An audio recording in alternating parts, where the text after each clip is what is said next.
नमस्कार, आप देख रहे हैं जनता टीवी। मैं हूं आपके साथ अमन त्रिपाठी। बुलेटिन की शुरुआत करेंगे 2 मिनट में 10 खबरों के साथ।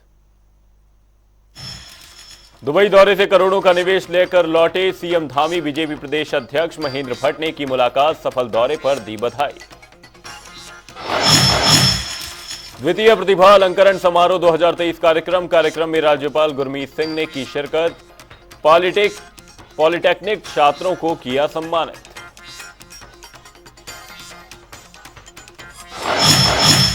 इन्वेस्टर समिट को लेकर तैयारियां तेज। देहरादून की सभी सड़कों को किया जाएगा ठीक। शहरी विकास मंत्री का बयान, शहर को स्वच्छ बनाने का करेंगे काम। मंत्री गणेश जोशी ने अधिकारियों के लिए बैठक। मसूरी विधानसभा में सड़क परियोजनाओं को लेकर हुई चर्चा। अधिकारियों को जल्द से जल्द काम पूरा करने के दिए निर्देश। 24 के चुनावों की तैयारियों को लेकर बीजेपी ने कसी कमर, सभी सीटों पर भरा जीत का दम। बीजेपी प्रवक्ता का बयान, विपक्ष का होगा सुपड़ा साथ। रुड़की में ऊर्जा निगम की टीम के साथ मारपीट करना पड़ा भारी। पुलिस ने 3 को किया गिरफ्तार। गांव में चेकिंग के दौरान ग्रामीणों ने किया था हंगामा। उधम सिंह नगर में तेज रफ्तार का कहर, अलग अलग जगह पर सड़क दुर्घटना में 2 युवकों की मौत। उधम सिंह नगर के जसपुर क्षेत्र में सड़क पर बने पुलिया को दबंगों ने तोड़ा। ग्रामीणों की शिकायत के बावजूद नहीं हुई कोई कार्रवाई। सितारगंज में पुलिस ने ट्रक चोरी की घटना का किया खुलासा। 2 शातिर चोरों को किया गिरफ्तार।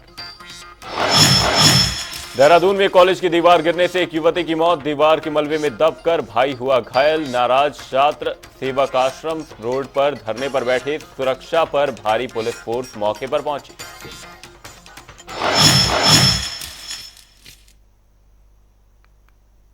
दो मिनट में 10 खबरों के बाद अब रुक करेंगे उत्तराखंड से जुड़ी कुछ अहम खबरों का। सीएम पुष्कर सिंह धामी दुबई दौरे से वापस लौट आए हैं। दुबई में सीएम धामी ने 50,000 करोड़ से ज्यादा का एमओयू साइन किया, जिसको लेकर भाजपा प्रदेश अध्यक्ष महेंद्र भट्ट ने सीएम धामी से मुलाकात कर उन्हें बधाई दी। इस दौरान दोनों के बीच संगठन से जुड़े तमाम मुद्दों पर चर्चा हुई।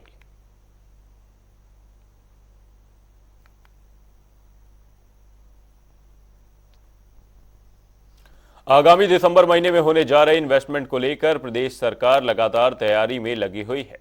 खुद पुष्कर सिंह धामी इन्वेस्टर मीट को लेकर एक्टिव नजर आ रहे हैं। हाल ही में मुख्यमंत्री पुष्कर सिंह धामी ने इन्वेस्टर मीट को लेकर लंदन और दुबई के दौरे पर रहे, जहां उन्होंने बड़े उद्यमियों को उत्तराखंड में होने जा रहे इन्वेस्टर समिट का न्योता दिया। वहीं दूसरी तरफ सरकार की ओर से इन्वेस्टमेंट को तैयारी का अंतिम रूप देने का काम किया जा रहा है। राजधानी देहरादून की सड़कों को स्वच्छ बनाने के साथ साथ राजधानी देहरादून की दीवारों पर उत्तराखंड की कलाकृतियों को उतारने का काम किया जा रहा है। बता दें, 23 साल के उत्तराखंड में कई मुख्यमंत्री आए चले गए, लेकिन राजधानी की दशा और दिशा किसी भी मुख्यमंत्री ने संवारने का काम नहीं किया।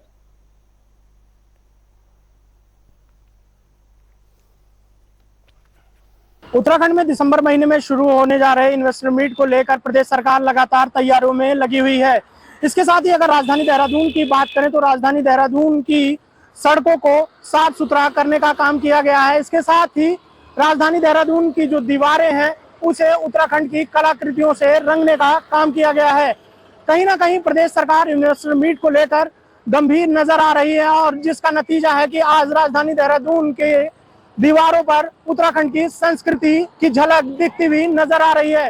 प्रदेश सरकार की यह मुहिम भी लगातार रंग लेती हुई नजर आ रही है और राजधानी देहरादून को स्वच्छ बनाने का जो काम किया जा रहा है वो भी साफ दिखता हुआ नजर आ रहा है। इसके साथ ही मैं राजधानी देहरादून के परेड मैदान की बात करूंगा तो राजधानी देहरादून का परेड मैदान भी सजाने का काम किया जा रहा है, जहां तमाम सारी व्यवस्थाओं को दुरुस्त करने के साथ साथ ही परेड मैदान को भी साफ सुथरा बनाने का काम किया गया है।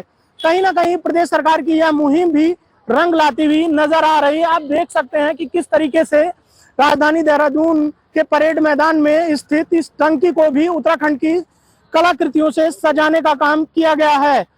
सबसे बड़ी बात यह है कि 23 साल के उत्तराखंड में तमाम सारे मुख्यमंत्री हुए हैं, लेकिन किसी भी मुख्यमंत्री ने राजधानी देहरादून को संवारने का काम नहीं किया। कहीं ना कहीं मुख्यमंत्री पुष्कर सिंह धामी की यह मुहिम रंग लाती हुई नजर आ रही है और राजधानी देहरादून को संवारने का काम तेजी के साथ किया जा रहा है। वीडियो जर्नलिस्ट अनूप भट्ट के साथ नवीन शुक्ला, जनता टीवी, देहरादून। बुलेटिन में वक्त एक छोटे से ब्रेक का। ब्रेक के उस पार खबरों का सिलसिला रहेगा जारी।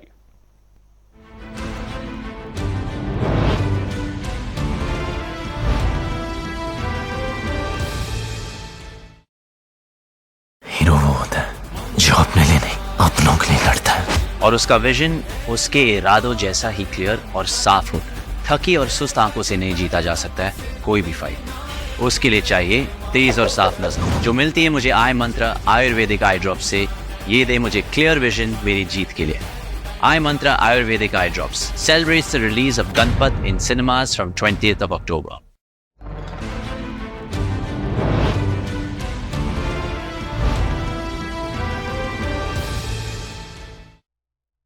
इस कार्यक्रम के प्रायोजक है पेट सफा आयुर्वेदिक चूरन। पेट सफा तो हर रोग दफा। ब्रेक के बाद आपका स्वागत है। आप देख रहे हैं जनता टीवी। बुलेटिन में आगे बढ़ेंगे, रुक करेंगे अगली खबर का। उत्तराखंड में प्राविधिक शिक्षा विभाग की ओर से द्वितीय प्रतिभा अलंकरण समारोह 2023 का आयोजन किया गया। देहरादून के IRDT ऑडिटोरियम में आयोजित हुए कार्यक्रम में प्रदेश भर के पॉलिटेक्निक संस्थाओं से मेधावी छात्र आए और शिक्षक भी पहुंचे, जिनको मेडल और प्रशस्ति पत्र देकर सम्मानित किया गया। उत्तराखंड के राज्यपाल लेफ्टिनेंट जनरल गुरमीत सिंह ने बतौर मुख्य अतिथि मेडल देकर मेधावी विद्यार्थियों को सम्मानित किया। इस अवसर पर राज्यपाल ने कहा कि 21वीं सदी का तीसरा दशक उत्तराखंड का होगा। पॉलिटेक्निक आदि के माध्यम से तकनीकी शिक्षा भारत के बेहतर भविष्य के लिए महत्वपूर्ण है। वहीं शिक्षा मंत्री सुबोध उनियाल ने विजयी छात्र छात्राओं को शुभकामनाएं देते हुए कहा कि सरकार तकनीकी शिक्षा को बढ़ावा देने के लिए अवस्थापन के कार्य तेजी के साथ कर रही है। आज दूसरा प्रतिभा अलंकरण समारोह हुआ और अत्यंत खुशी हुई, क्योंकि जिस परिवार के अंदर में अपनी उत्कृष्टता, सफलता और एक्सीलेंस को सेलिब्रेट किया जाता है, वो परिवार सदा ही सुखी रहता है और बहुत ही अच्छे रिजल्ट लाते हैं। आज का जो इवेंट था, सच कहूं तो प्रतिभा की पूजा की है, लेकिन उससे भी ज्यादा आज हमने टेक्नोलॉजी को, पॉलिटेक्निक्स को और हमारे टेक्निकल एजुकेशन को एक बहुत बड़ी प्रायोरिटी और सम्मान दिया है। मसूरी विधानसभा क्षेत्र में सड़कों को दुरुस्त करने और नई परियोजनाओं के तहत बनने वाली सड़कों को लेकर कैबिनेट मंत्री गणेश जोशी ने अधिकारियों के साथ बैठक की।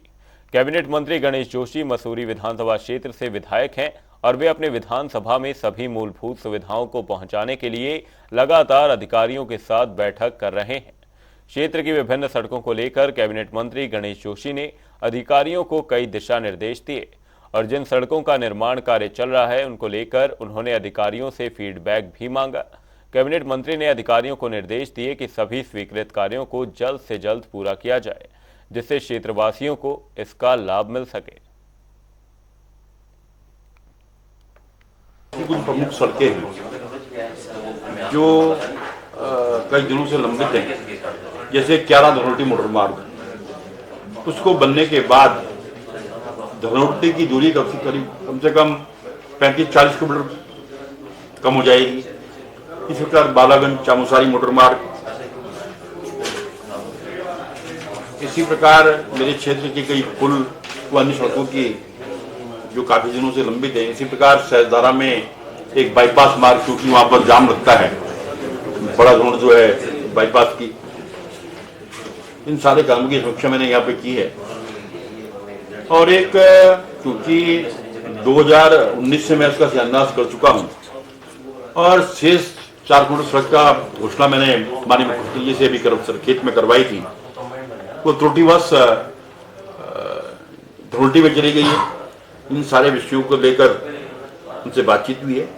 शीघ्र ही मुझे आश्वस्त किया है पर सचिव ने, इस शीघ्र ही उसका 15 दिन के अंदर उनका समाधान कर दिया जाएगा। और जो सड़कें हमारी स्वीकृत हुई हैं उनके शिलान्यास लोकार्पण भी शीघ्र किए जाएंगे। जैसे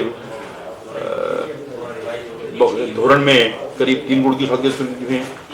इसी प्रकार बिलासपुर, कांडी, जतनवाला में भी लगभग 3 करोड़ की सड़कें स्वीकृत हुई हैं।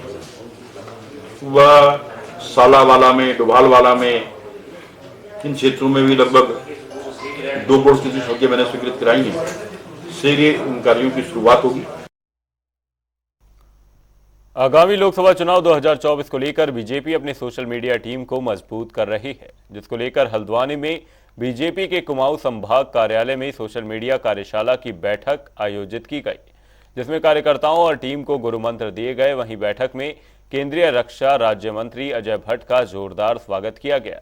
इस दौरान केंद्रीय रक्षा राज्य मंत्री अजय भट्ट ने कहा कि सोशल मीडिया का ज्यादा से ज्यादा सकारात्मक प्रयोग पार्टी के विचारों को आगे बढ़ाने में कारगर साबित होगा।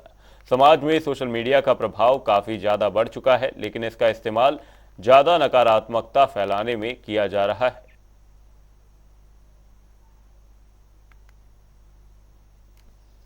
मुझे थोड़ा आने में विलंब हुआ है, क्योंकि दिल्ली से रात करीब 10 बजे यहाँ पहुँचा हूँ। काशीपुर में एक रामला में रहे कोई 11-11:30 बजे के लिए माता जी की का चक्राता था आपका भाजपुर से, काशीपुर से भाजपुर आया। और क्योंकि आज सुबह से काशीपुर में कार्यक्रम थे, रात ही फिर काशीपुर लौट गया। करीब हमने मांग करी, आपने मांग करी, इधर बैठे हमारे अध्यक्ष समेत पूरे संगठन ने मांग करी, तो वो लगभग 1000 करोड़ के यहाँ और कितने ही करोड़ के उधम सिंह नगर में आते। अब इसमें देखिए, मैं तो अभी अप्रिशिएट कर रहा हूँ, पूर्व में कितने बार क्या किया गया है। इसमें जो हमारी नियमित CMS PMS महोदया हैं, वो ज़्यादा विस्तृत जानकारी दे सकती है। राजधानी देहरादून में दिसंबर में होने वाले इन्वेस्टर समिट को लेकर तैयारियां जोरों पर हैं। इसको लेकर शहर को स्वच्छ और सुंदर बनाने का काम जारी है। वहीं शहरी विकास मंत्री ने बताया कि जल्द ही सभी कार्य पूरे कर लिए जाएंगे। साथ ही कहा कि राज्य में इंफ्रास्ट्रक्चर और रोजगार को बढ़ाने के लिए सरकार लगातार काम कर रही है। देहरादून में जो भी सड़कें खराब हैं, उन तमाम सड़कों को चिन्हित करते हुए उनका काम शुरू होने जा रहा है।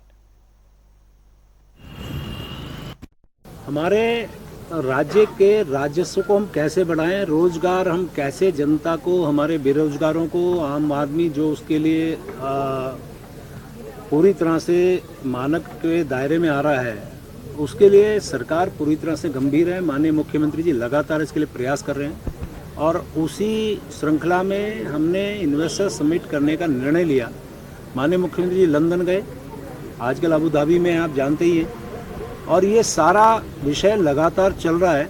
लेकिन जैसा आपने कहा कि उसके लिए इन्वेस्टर समिट सामने है और हमारे यहाँ की सड़कें आप देखिए, उसमें काम लगातार चल रहा है और हम ये उम्मीद कर रहे हैं इन्वेस्टर समिट से पहले उन सड़कों का जो जहाँ गड्ढे हैं उनको भरेंगे, जो निर्माण कार्य हैं उनको तेजी लाके उनको पूरा करने का काम हम करेंगे, ताकि आने वाले टाइम पे, अब आप देखिए मेरा ही विभाग है MDD, उसमें हर्रा वाले से लेके यहाँ तक फसाड का कार्य लगभग अब शुरू कर रहे हैं हम लोग, टेंडर हो गया है।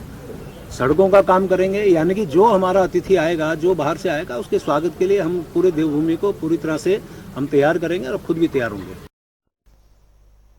पूर्व मुख्यमंत्री हरीश रावत ने किसानों के मुद्दे पर भाजपा सरकार पर निशाना साधा है। उन्होंने कहा कि चीनी के बढ़े हुए दाम को देखते हुए गन्ने का मूल्य 425 रुपये प्रति क्विंटल से ऊपर जाना चाहिए। वहीं इस समय धान की खरीद को लेकर जो अनावश्यक आपत्ति लगाई जा रही है, जिसकी वजह से धान की खरीद को हतोत्साहित किया जा रहा है, उसकी हम निंदा करते हैं। साथ ही उन्होंने सरकार पर किसानों को नुकसान पहुंचाने का आरोप लगाया।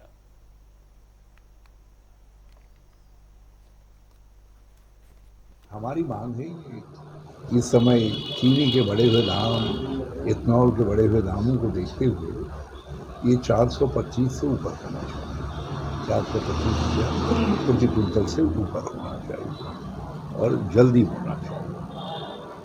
और दूसरा जो है, इस समय धान की खरीद में जो इवन बर्ड्स लगाए जा रहे हैं, किसी से कहा जा रहा है नमी ज़्यादा है, तो उसमें हम मतलब अनावश्यक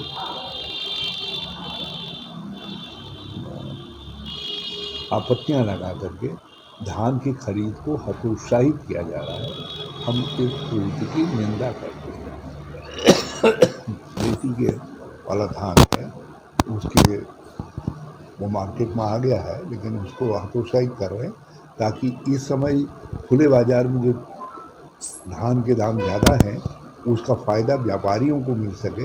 वो अप्रत्यक्ष तरीके से सरकारी एजेंसी और सरकार जो है व्यापारियों की मदद कर रही है और किसानों को नुकसान पहुंचा रही है। ये दो आगामी लोकसभा चुनावों को लेकर बीजेपी अपनी तैयारियों में जुटी है। बीजेपी में तमाम कार्यकर्ताओं और पदाधिकारियों को जिम्मेदारी सौंप दी गई है। वहीं चुनावों को लेकर बीजेपी प्रवक्ता विपिन कैंथोला ने जीत का दावा किया है। उन्होंने कहा कि एक बार फिर से भाजपा जीत की हैट्रिक लगाएगी। इस बार के चुनावों में सभी 5 सीटों पर बीजेपी जीत हासिल करने वाली है। देखिए, भारतीय जनता पार्टी संगठन आधारित पार्टी है और भारतीय जनता पार्टी की रीढ़ की हड्डी संगठन है, कार्यकर्ता है। इस पर हमारे जो 270 मंडल हैं, हमारे सारे मंडलों के मंडल अध्यक्ष जो हैं, जितने उनके प्रदेश के अंदर बूथ आते हैं, सारे के सारे बूथों में जो है हम इस समय बूथ कमेटियां बना रहे हैं, पन्ना प्रमुख कमेटियां बना रहे हैं। पन्ना प्रमुखों के साथ किस प्रकार से हम बेहतर तालमेल बूथों में कर सकें, इस पर हमारे मंडल के तमाम कार्यकर्ता लगे हुए हैं, मंडल के पदाधिकारी लगे हुए हैं, मंडल का सत्यापन चल रहा है। निश्चित रूप से मैं कह सकता हूं कि भारतीय जनता पार्टी की केंद्र सरकार और राज्य सरकार, डबल इंजन की सरकार ने जो काम किए हैं, उनको हम बूथ स्तर तक किस प्रकार से बेहतर ढंग से लोगों के बीच में ले जा सकें, उन सब चीज़ों पर हमारी पार्टी काम कर रही है। आने वाले समय में विधानसभा वाइज युवा मोर्चा, महिला मोर्चा, अल्पसंख्यक मोर्चा, जो हमारे फ्रंटल ऑर्गेनाइजेशन है, उनके सम्मेलन भी हम करने वाले हैं।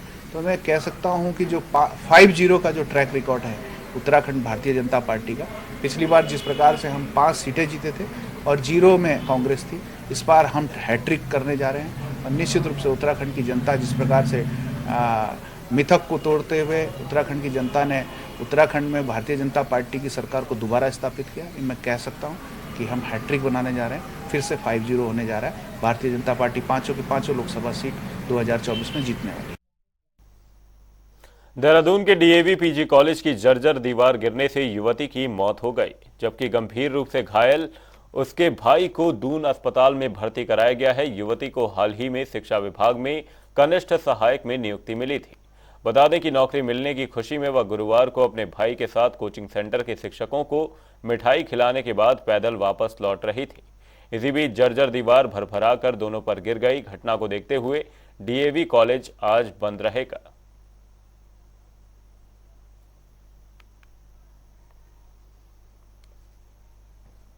विकासनगर उप जिला अस्पताल के हालात बेहद खराब हैं। अस्पताल के शौचालय में गंदगी का अंबार लगा हुआ है। वहीं अस्पताल में इलाज कराने आए मरीज भी गंदगी को लेकर परेशान हैं। मरीजों का आरोप है प्रदेश में डेंगू का प्रकोप बढ़ता ही जा रहा है। अस्पताल प्रबंधक भी अस्पताल परिसर में सफाई को लेकर लापरवाह हैं।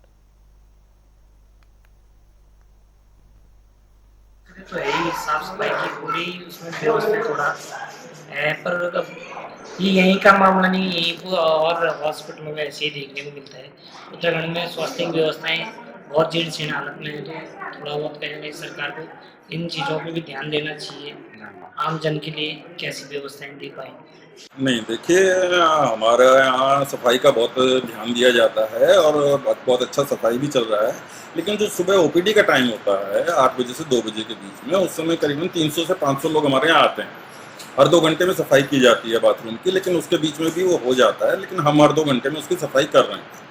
तो बाकी आप बाहर भी आप देख सकते हैं, आप हर जगह बहुत अच्छा सफाई का वो है। लेकिन ओपीडी टाइम में हमारे यहाँ इतनी भीड़ होती है तो उस समय इससे ज़्यादा अभी कुछ करना संभव नहीं है। रुड़की का चकबंदी विभाग एक बार फिर चर्चाओं में है। दरअसल विभाग पर बेशकीमती जमीन को खुर्द बुर्द करने का आरोप लगा है। इसके साथ ही न्याय की आस में 3 सालों से चक्कर लगा रहे दलित समाज ने विधायक के साथ पहुंचकर कार्यालय पर जमकर हंगामा किया। इस दौरान विभागीय अधिकारियों पर लापरवाही और भ्रष्टाचार करने का आरोप लगाया है। वहीं बसपा विधायक मोहम्मद शहजाद ने चेतावनी दी कि अगर जल्द ही कोई समाधान नहीं निकलता है तो विभाग के खिलाफ बड़ा आंदोलन करेंगे। तो आज यानी पूरे 3 साल हो गए, इनकी जमीन, ये गरीब लोग, खेती और मजदूर सब ऐसे तड़प रहे। इनकी कोई सुनवाई नहीं करता। वो अकोटा खुर्द तहसील लक्सर, सबकी जमीनों में इसी तरह करा। हाँ, सबकी जमीनों में घोटाला। कोई सुनने को तैयार नहीं। कोई सुनने को। 15 गट्ठे का सरकारी गौरव हमारे यहाँ जो चौकों में जोड़ दिया इसमें फुटवाड़ी ने पैसा लेकर। पैसा लेकर चौकों में जोड़ दिया बड़े पैमाने पर धांधली है जी। धांधली कर रखी है। हाँ हाँ, धांधलेबाजी हर चीज। अधिकारी से शिकायत नहीं की? कोई सुनने वाला नहीं है, क्या करो। हमारे सुनने वाला तो हमारे तो विधायक जी है, इन्हीं क्या गरोले बेचारी। हमारी तो कोई गुजरों का कहा, चौधरीयों का, इनका इन्हें बेवकूफ बताओ। और इन लोगों को गरीब, ये हरिजन जाति से लोग, पिछड़ा वर्ग। बुलेटिन में फिलहाल के लिए सिर्फ इतना ही। कहीं जाएगा नहीं। जनता डी पर खबरों का सिलसिला रहेगा जारी। तब तक के लिए नमस्कार।